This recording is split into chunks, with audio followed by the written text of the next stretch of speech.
Wana Kenya sote tunafurahia maendeleo tunayoyaona kwa uchukuzi na muundo msingi. Reli ya kisasa tumeiona. Rais Uhuru Kenyatta alipozindua nguzo 4 za ajenda kuu ya maendeleo, alitangaza mbinu mpya ya kutekeleza maendeleo inayotilia maanani miradi maalum inayobadilisha na kustawisha maisha ya Wakenya. When I conceptualized the Big Four, I did so in appreciation of the fact that for us to accelerate the achievement of our Vision 2030, we would need to take a new approach to our medium-term planning and focus on those issues that would have the greatest impact on the well-being of all our people. Chini ya uongozi wa Rais Kenyatta, ugatuzi, yani devolution, umeendelea kustawi na ni mojawapo ya mipango maalum ambayo imefanikisha uwekezaji mwafaka kupitia serikali kuu katika kaunti mbalimbali na kuleta manufaa mengi kwa wakazi wa mashinani. There is no doubt that devolved governments are finding their feet, and in so doing, also transforming the lives of communities that they serve, all for the better. Therefore, in our different capacities, we must all work closely to tackle any challenges standing in the way of a better Kenya for our people. Kaunti ya Kisumu ni mojawapo ya kaunti zilizodhihirisha kuwa ushirikiano kati ya serikali kuu na ile ya kaunti unachangia pakubwa katika maendeleo. Ushauriano wa mara kwa mara baina ya Rais Kenyatta na magavana kuhusu utekelezaji wa miradi tofauti chini ya ajenda kuu ya maendeleo ni njia mojawapo ya kufanikisha mfumo wa ugatuzi. Our constitution says there are 2 types of government in Kenya: separate but interdependent. In other words, you have 47 counties and 1 national government. We call it 48 in 1. So we must have regular dialogue and discussion in the national government by the very fact that we are separate but interdependent. Kwa muda mrefu sekta ya kilimo katika kaunti ya Kisumu ilikuwa imedidimia. Chini ya ajenda kuu ya maendeleo ya Rais Kenyatta, miradi mbalimbali ya kukuza chakula imetekelezwa na kubadilisha sura ya eneo hili, kando na kuwapa wakazi wengi fursa ya kujipatia riziki. From 1969 all the way to 2013, it has been irrigating 5,800 acres. But from the year 2013 all the way to the year 2020 now, where we are, we have brought on board an additional 7,500 acres. So currently the total irrigable area in Kisumu County is 13,000 acres. Chukua tu fursa kidogo ya kumpongeza rais wetu Uhuru Kenyatta. Sababu hii mpunga tukiulima hivi, saa zingine tulikuwa tunakosa soko. Akaja akatufungulia soko ya KNTC. Hiyo soko imetusaidia sana. Kwa maana kitambo kilo moja ilikuwa 27 shillings. Sasa hii ni 45 shillings per day. Meal rice ni 95 per kilo. Sasa farmers wanaona ile faida anaenda kutoka nayo kwa samba, wakati ile unatoka na almost 50 something thousand per acre. Sasa hii almost 160,000. Sasa ni double. Sasa farmers wameacha mambo ya leasing, wamerudi kwa farmers, wamerudi kwa kulimo. Through the price that the president gave us to mill, that has made me to think more about the milling, and now I'm happy that I have a milling machine. I have a place where I can take the milled rice, rather than long time ago when you mill, you will not get the price to sell. But now I'm very glad to the president of what he did. He has given me a chance to move from one step to another. The last 2-3 years nimeona maisha ya watu hapa imechange. Hata nikitupa macho naona fulani amejenga nyumba nyumbani kwake, nyumba ya maana, nyumba ya kuishi, na naona watoto wameenda shuleni. Shida ya school fees sisikii sana kama mbeleni. Sasa wakulima wanapata pesa na wanalipia watoto wao karo. Hiyo ni usaidizi, na hiyo ni kitu ya maana tumepata kwa hii miradi ya farming yetu. Swala la kutoa huduma za afya kwa wananchi kwa bei nafuu pia limepewa kipaumbele. Wenyeji wa Kisumu wanaelezea furaha yao kutokana na huduma za matibabu za magonjwa mbalimbali papa hapa. Hii ni kutokana na uwekezaji katika vifaa vya kisasa uliofanywa na serikali kuu kwenye hospitali za umma katika eneo hili. The benefit after UHC, it has two phases. The first phase was the declaration of universal healthcare by the President on the 13th of December 2018. As it was launched, the Ministry of Health arranged to supply drugs and some money for operations and maintenance. We received a very modern microwave shredder. It was put through the help of the national government to manage waste, the bulk waste, medical waste that comes out. What it does is that it shreds the waste and microwaves it to be able to sanitize it so that it is less infective. Mimi ni mmoja wa wagonjwa wa saratani na nimekuwa mgonjwa kwa muda mrefu sasa kidogo. Hii ni nini yangu ya pili kwanza kutibiwa tena. Mara kwanza ilikuwa expensive juu hakukuwa na kadi, lakini tangu kadi ianze kukua imetusaidia juu kutibu hiyo ugonjwa si kazi rahisi. Yani si kazi rahisi juu ni very expensive, na tungeomba ama kuambia serikali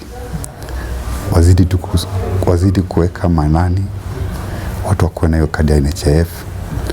Hiyo kadi inasaidia sana. I came here, I had lost hope because you know when you are told that you have cancer, you just see it's like a death certificate ticket. So when I came here, I was given hope, first of all by the doctor, and when I was now started on treatment, that is the chemo. This is now my third chemo. The treatment has really been good. Ile kuzaa ni bure, mtoto hata akiwa mgonjwa analetwa hapa bure. Sasa imeshakuwa nikinisaidia kwa watoto wangu. Nenda bure jili uwezo saa nyingine uwezo. Sasa vile ilijitokeza na vile sikuwa na uwezo vile, mimi kwangu nimeona imenisaidia. Our reforms of the National Health Insurance Fund and the free maternal care program have been a great success. We also delivered modern diagnostic equipment to every county. The long and expensive bus journeys to Nairobi to access the most modern care have become a burden of the past. Chini ya mpango wa nyumba za bei nafuu, serikali pia imewekeza katika ujenzi wa nyumba kadhaa hapa Kisumu. Awamu ya kwanza ya ujenzi huo imekuwa yenye mafanikio, kwani nyumba zote zilizojengwa hapa Kisumu tayari zimemilikiwa, huku waliofaidika wakimiminia sifa na shukrani kiongozi wa taifa kwa fursa waliopata ya kumiliki nyumba.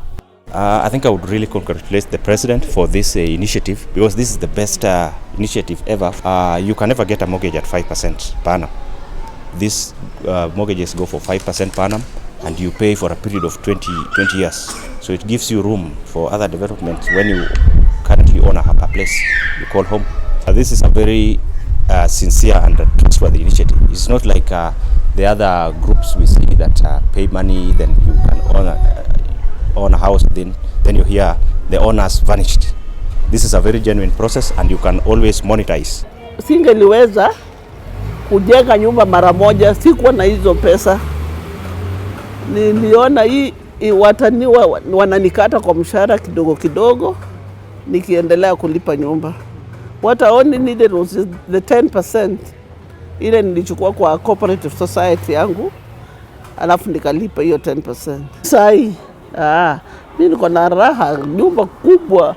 I can go with my wheelchair even in my kitchen and I feel so good. What I would tell my President Uhuru Kenyatta, we as low pay, wale watu wa mapato kidogo, nashukuru sana. Huo mradi umetusaidia wengine wetu. I think what let us down with other places, apart from the fact that there is a shortage of good properties within Kisumu, what led us to really like this place was the layout of the property. It's well thought out. There is sufficient lighting throughout the property, and also the finishing was relatively good. Yes, obviously there's nothing that's perfect, but amongst the houses and the properties we had seen, this was so far the best. Wakati huo serikali kuu kupitia taasisi ya utafiti wa viwanda na maendeleo KIRDI inaendelea kutekeleza jukumu muhimu katika kutoa nafasi na mazingira bora ya kustawi kwa biashara ndogo na za kadri. Kufuatia agizo la Rais Kenyatta, KIRDI pia inasaidia biashara hizi kutafuta masoko ya bidhaa zao, na hivyo basi kuwawezesha wengi kutambua ndoto zao. Mtu ambaye anataka kuanzisha biashara ama mtu ameanzisha biashara na amelemewa kidogo na anataka usaidizi wa serikali, akija hapa kwetu amefika nyumbani. Sasa atakuja hapa, atapata mafunzo ya kitafiti, akimaliza mafunzo hatumwachi hapo, tunampeleka kwa jirani yetu hapa anaitwa KEBS. KEBS akifika, bidhaa zake zinakaguliwa kama ni bora kuingia kwa soko. Kama KEBS ameridhika, atampatia ile tunaita S-mark, halafu sasa ni SME ataingia sokoni na bidhaa zake kuuza. So KIRDI incubators, and in that incubation they give us guidance, they train us, they hold our hands literally, fanya hivi, ukipika ongeza hii. If I was starting, I'd need to buy all this equipment. Yeah, all the equipment you see here. I'd have to put up a structure with these specifications. I'm an SME. Where will I get that money from? So that's where KIRDI comes in. I'm able to use the facility, pay an affordable fee, and benefit from all of that. Venye nilienda KIRDI, nilijua kidogo kuhusu keki. Keki, kuna venye inafaa uichanganye vizuri ndio itoke keki nzuri.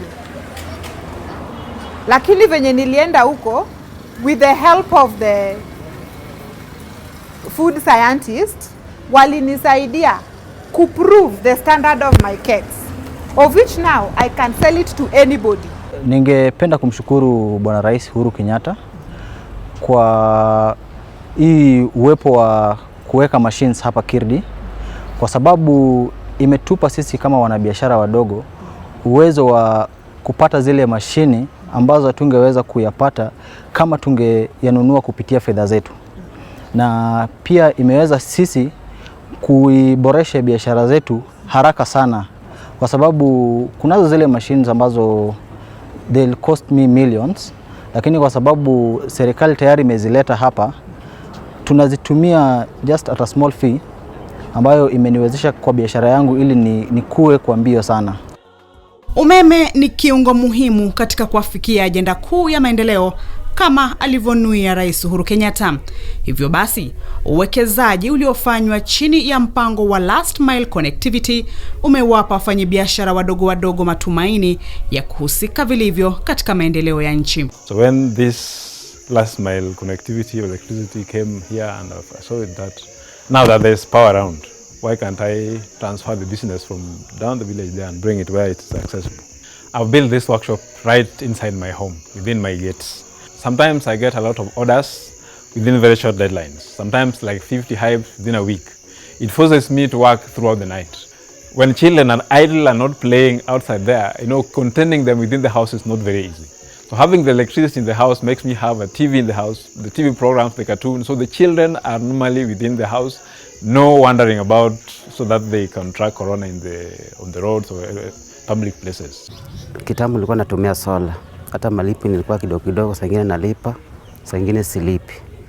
Lakini tangu nilipata stima, nashukuru Mwenyezi Mungu, kwa sababu malipo saa ingine natumia 30 hata kwa wiki. Hata watoto kwa hii boma wanasoma bure. Hakuna siku wameshakatewa stima, wanasoma. Wenyeji wa Kisumu pia wanaendelea kujivunia kuzinduliwa upya kwa bandari ya Kisumu uliotekelezwa chini ya uongozi wa Rais Kenyatta na kurejea kazini kwa MV Uhuru, meli ambayo sasa imeleta mwamko mpya katika eneo hili baada ya utulivu wa muda mrefu. Hii ni ndoto ya watu ambao walikuweko mbele yetu, lakini ndoto ambayo ilikatwa kwa sababu ya udhaifu wetu sisi kama Wakenya. Na sasa tumeanza kufufua hiyo ndoto. Tumeanza kufufua hiyo ndoto, ndio wananchi wa Jamhuri hii ya Kenya waweze kuwa na nafasi za kazi ambazo zinastahili, kazi ambayo mtu anaweza kujua ya kwamba anaamkia kazi ya asubuhi ambaye itampatia mapato ya kujisimamia yeye na jamii yake. Sisi vibarua hapa tunajua umuhimu wa railway line. Railway line ya kwamba mzigo inakuja kwa wakati mmoja in bulky, na inapokuja hivyo inachukua watu wengi kufanya offloading and loading. Either mzigo itaingia kwa warehouse ama ingie kwa meli kwa pamoja kwa wingi. Na meli unajua inabeba mzigo in bulk, inabeba around 1200 tons ama 600 tons. So tunakuwa na wakati wa kujaza meli kwa pamoja na mzigo inaenda. Hapo kitambo kabla port ijagunduliwa vizuri, ijaanza vizuri, kazi ilikuwa nadra. Lakini venye port ilikuwa revived, venye the president alirevive port, tukaanza kuona opportunities, tukaanza kuona mianzo zikaanza kutoka za job kukuwa mzuri. Na hata siku hizi naona tunafanyanga kazi mzuri, unaweza lipwa uende nyumbani upate pocket money. Na hata vijana saa zingine naonanga wengine wenye kwa college wanakujanga wanaweza fanya kazi on the weekends, wanapata pocket money ya kupeleka the whole week, na wenye wana familia pia wanaweza lisha familia yao through the revival. Sisi pia wakina mama wametupa nafasi, wametutambua kama mama, kama kwa meli. Sasa hivi tuko wanawake wawili, kuna engineer na mimi upande wa deck. Tunashukuru kwa maendeleo yanayoendelea Kisumu, na tukiangalia kwenye Kisumu in general, tulivyokuja hapa mwaka wa 2019, Kisumu imebadilika mpaka kwa maendeleo imebadilika, na tunashukuru rais kwa hayo yote, kwa sababu kwa jukumu zake na kujitahidi kwake kuinua Kisumu Port, ndio maana mambo mingi yamebadilika huko. Tunashukuru sana.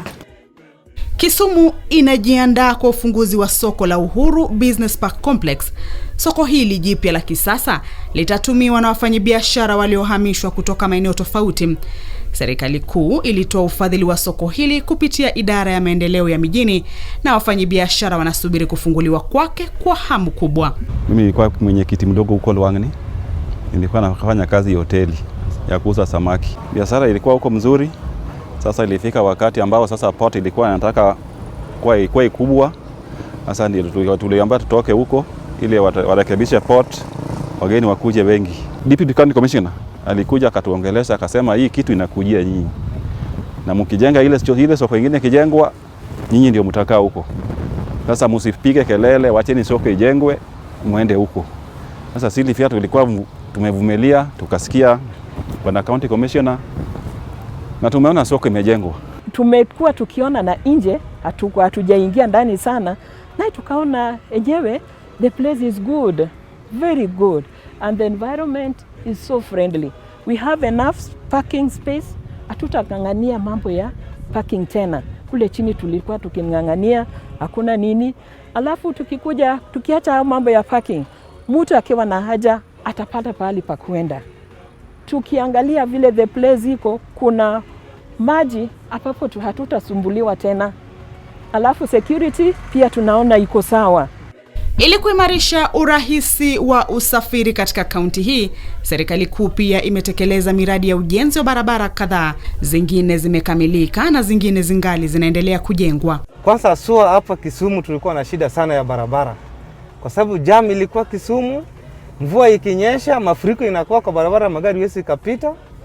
Tangu itengenezwe barabara na sasa tunaweza barabara, tumekuwa na nafuu sana ya kutembea. Barabara iko vizuri, magari zinakimbia, jam hakuna in Kisumu. Sasa hapa kwetu Kondele penye nafanyia hapa Kondele tulikuwa na jam kila mara. Hatuwezi pita, unakaa hata 1 hour kwa jam. Lakini wakati barabara ikuja tukapata flyover, gari zinapita juu, zingine zinapita chini, roundabout iko vizuri. Hii ya mambo leo sasa inaendelea. Sasa tuko moving iko faster. Naona kama barabara saa hizi ukifika Aero Junction tulikuwa hapo na maburutano ya barabara, na tunaona kama saa hizi lami iko kabisa mpaka nje. Tunakimbia vizuri, hakuna jam. Tumefurahi sana na hiyo chenye ametuletea. Kuna magari zingine zikikuja kubwa, kama barabara ni kidogo hawezi kuja. Sasa lazima wapanue barabara vile wamepanua sasa hii. Matrela zinakuja kutoka Rwanda, Tanzania, Uganda, Ethiopia juu ya barabara sasa hii ni mzuri, wamepanuliwa vizuri. Sasa hapo tunashukuru president kazi ambayo anafanya Nyanza.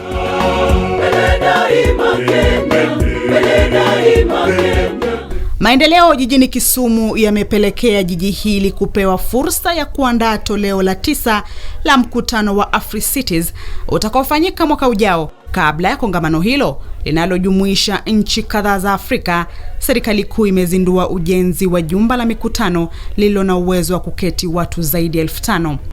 This is the second time that Africa has honored Kenya to host Africities. Way back in 2006, we were able to host this in Nairobi. But what is different is that for the first time since we started Africities, we are going to hold Africities outside the capital of our country. So Kisumu becomes the first intermediary city to host Africities. Roads, airport expansion, stabilizing power and deepening the ICT infrastructure in the county. These are things that we don't take for granted. But thanks to the Africities initiative and of course the stadium, we are going to have tremendous infrastructural development in the city that will lead to some backward and forward linkages in our economy. Our mama who are selling mboga, the people with the small business will get the opportunity to sell their things when the visitors will be around. Yeah, and as the youth also, we can use the opportunity to at least carry on some of the small businesses around. Yeah, again, I think it will improve our exposure since we'll interact with different people from different places. Yeah, so I want to thank our president, His Excellency Uhuru Kenyatta, and Baba for deciding to bring this thing in here in Kisumu. Hakika kupitia juhudi kabambe za Rais Uhuru Kenyatta za kushirikiana na serikali za kaunti kutekeleza miradi tofauti, nchi hii inapiga hatua kubwa katika kuafikia ajenda kuu ya maendeleo kwa manufaa ya wananchi wote, hata walio mashinani. Hatua kwa hatua, kaunti moja baada ya nyingine, Wakenya wanashuhudia matunda ya ugatuzi. Let me underline that we will live up to the expectations of Kenyans only if we consult, coordinate, and communicate better. All of us were chosen to fulfill the will of the Kenyan people. Mimi nasema Rais President Muigai Uhuru Kenyatta ametufanyia mambo hii Kisumu ikakuwa Kisumu City. Asante Rais Uhuru kwa kutubadilishia Kisumu. Sasa tumefurahia warwako uwelo ute Kisumu dala. Erokamano karibu tena bi waduari.